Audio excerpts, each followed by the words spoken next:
maybe what might be useful is, I don't mean to kind of throw you quickly into a fire source, but because you're representing DOFA, if you can give us an update of where we are in the project, in the process, and just to quickly understand what it is that we're dealing with immediacy, and then I'd like to spend the remainder of our time soliciting community input. So if you don't mind sure. introducing yourself and maybe. And while you make your way to the front, maybe if I could just interject a Sure. comment. Sure. That this is partly comment, partly question. I believe why this is relevant to our jurisdictional role as the OIBC is that if there was a misstep or a lack of a proper process through which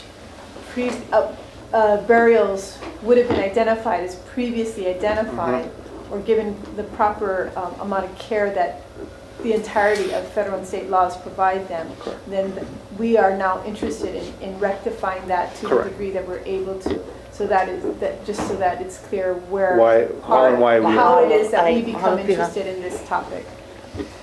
Thank you for that clarification, because obviously our rules distinct. And certainly before we could even write our letter into our review, that's exactly the first thing I said.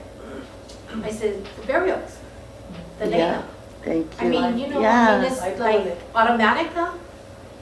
So that was my input on the whole MOA, which of course I didn't know the process was going ahead of our letter. Yeah. All right. Oh, one last thing. When you look at the dates of the MOA, and somebody smarter than me might be able to figure it out, but it's as if they were ready to go. Dylan signed on the 10th. Clyde Namu'o signed on the 10th. On the 10th, November 10th, they were what do you call that? The construction, the equipment was staging. They were staging already. And I only put that out there because it makes me wonder, did the MOA matter? Because the day it was signed, they were there. Where was the room? You know what I mean? The planning. When did they plan to bring everything out? And the people from New Zealand, long before the MOA got signed. And another point of fact that's very interesting is they had threatened, not threatened, but Fish and Wildlife basically said, if you don't sign this, we're taking you off as a signatory. This is a fact. They told them that. So is that legal? I don't know. I'm not ma'a to those things, but I think as a group we need to look at that. How can they say, if you don't sign this, then we're taking you off? Okay. That's just something for you guys to consider. Yeah, I was tripping. Questions to pose? Yeah. No. The last thing is just so that I just want to make sure people don't expect too much to come out of this discussion. We don't have a lot of power here. So to whatever degree we're able to listen and say, we see where something went wrong. Now we can add our voice to others who are saying, we see something went wrong. At least we are a body that has some jurisdiction related to burials, has some kind of a collective voice that might add to a chorus, but really we don't have any ability. Our statutory power is extremely limited, and in terms of what we're able to do with regard to this, I'm not sure we can do anything more than add our voice of concern. So just and just so for clarity, that I wanted to take that. Okay. And I just wanted to say, for me, it's not about if you're for or against the fence. It's a matter of process and the policies in place that were supposed to help us to protect our iwi kupuna and our wahipana. I know there's different people here on different sides of the fence, and I'm just there to look at this. Yeah. And recognize them. I apologize for if I'm seeing pushy here, but again, I know we have a time matter here, and so I wanted to give Ms. Yuen a chance to update us and again use the information. So please.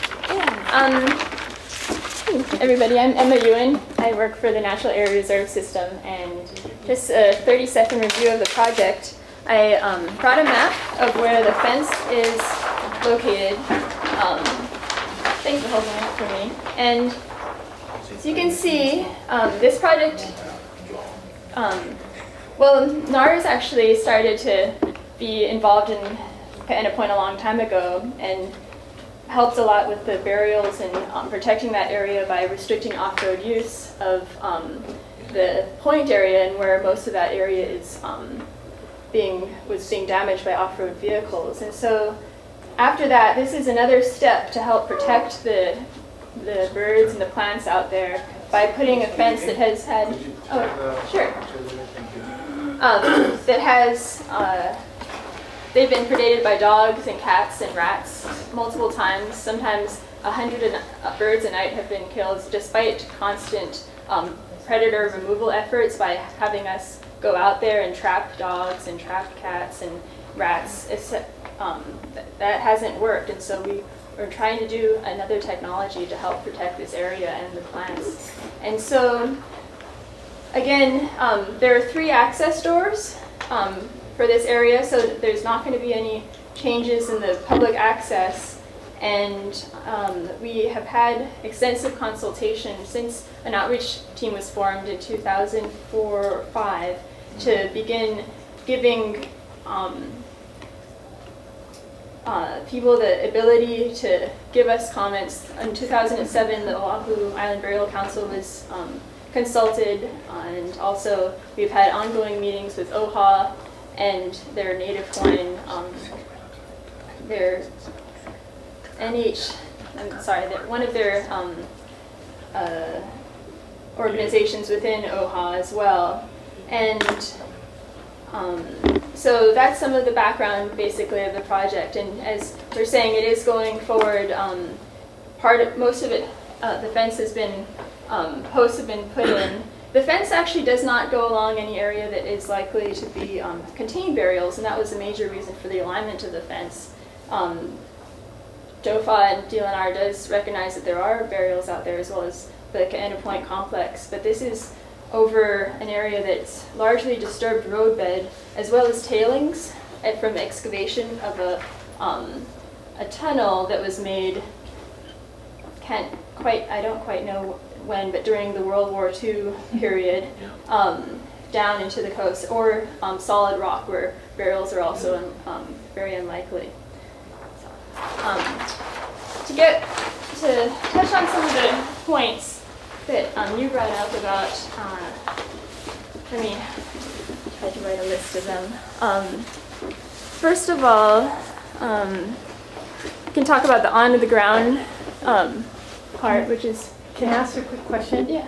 What's our hope for outcome of this discussion right now? Because the time is so short, I just kind of want to make sure that we're getting to where we need to get to, and not lose that. What is our hope for outcome of the discussion from your point of view?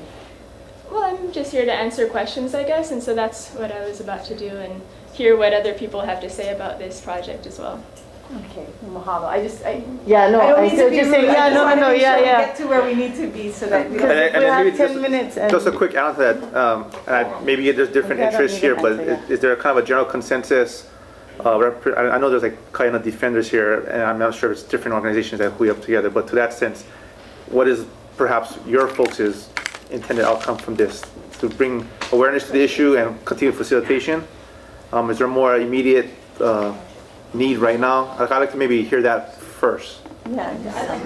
I don't know if it's possible, but I'd like the council to recommend that the construction be halted, and what's left of it be halted until they consult a proper. Oh yeah, I'm sorry, if you can introduce yourself, please. I'm sorry, I'm Summer Kaimalian. Oh, okay. Aloha. So basically the desire is to. One moment. Summer Kaimalian Nime, come up. Yeah, please. for the record. And again, I sincerely apologize for pushing the Yeah. time here, but I can- I want to make sure we can get everyone